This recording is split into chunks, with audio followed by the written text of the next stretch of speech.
Welcome back, my duelist friends. Casual Duelist here. Happy Tuesday. Welcome back. Yesterday, we did a competitive version of Raviel, the Lord of Phantasms, as just kind of like a tech-ish themed, more or less streamlined, with a lot of support that works for the Sacred Beasts. We did that in the competitive format.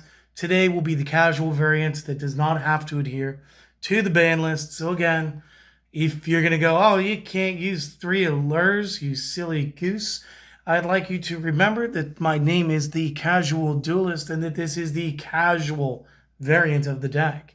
That said, I love you anyway, and let's get into it. So, one more time, we will be using Victory of the Shadow Rider's skill card. This big block of text here says that this starts face down till you start your first turn of the duel, at which point it will flip and activate. Due to this, you will start with 1 less card in your hand, but that's fine because when it activates, it gives you a Sacred Beast, your choice in this deck. That is only Raviel or Lord Ravioli, depending on how funny you guys feel like being today. Additionally, once per turn, you could choose to discard a card, then special summon a fiend monster from the discard pile with 0 attack and defense. So, that is going to be good. And we did slightly change the main this time, okay?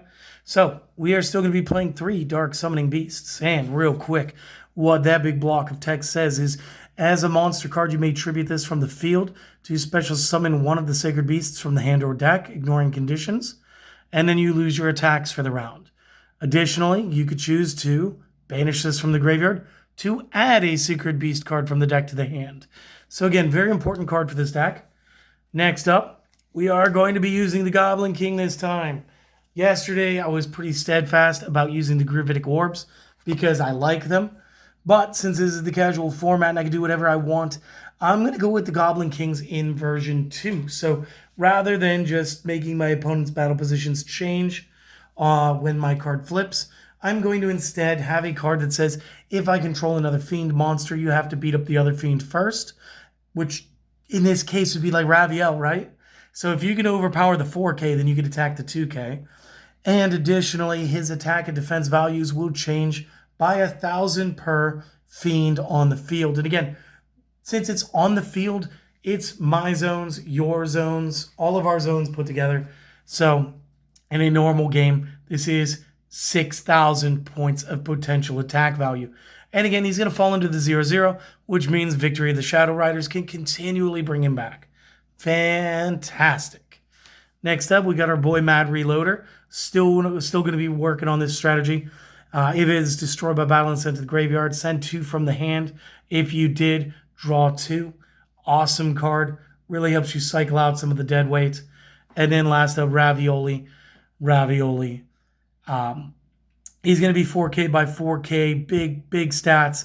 Most of the time, we're going to go ahead and play him off the Dark Summoning Beast. So again, it's not really even going to cost us 3 Fiends to play him, which is why I didn't go over the effect last time.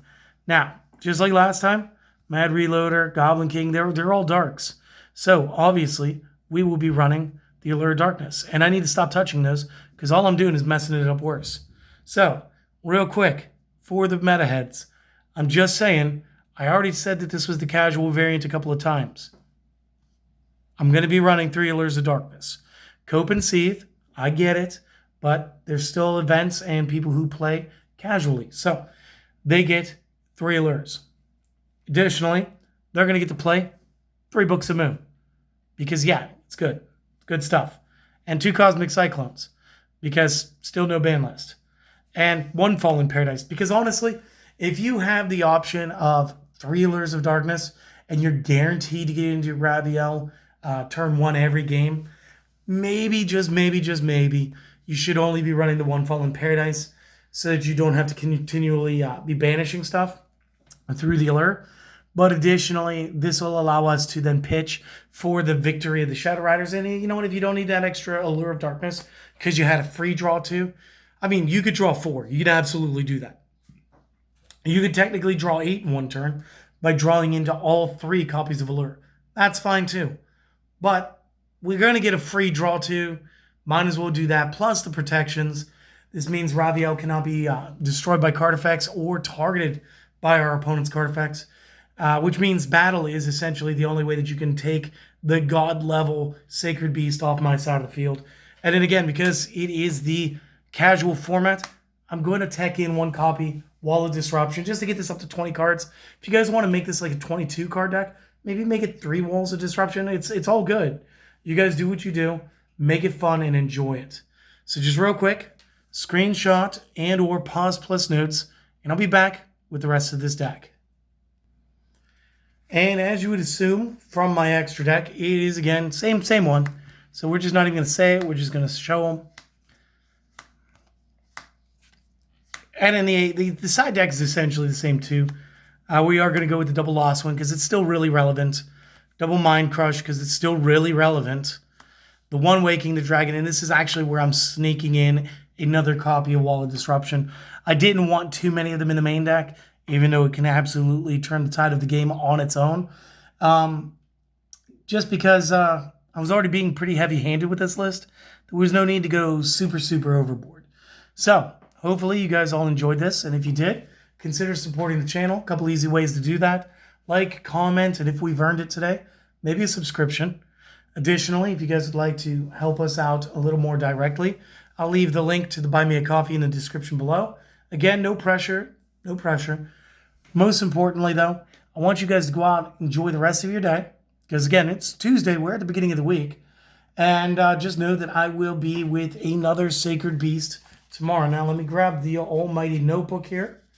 And I will tell you that it is going to be Uriah paired off with Odeon. So, trap monsters and another Sacred Beast tomorrow. And we'll be doing that again. We'll go competitive, then casual.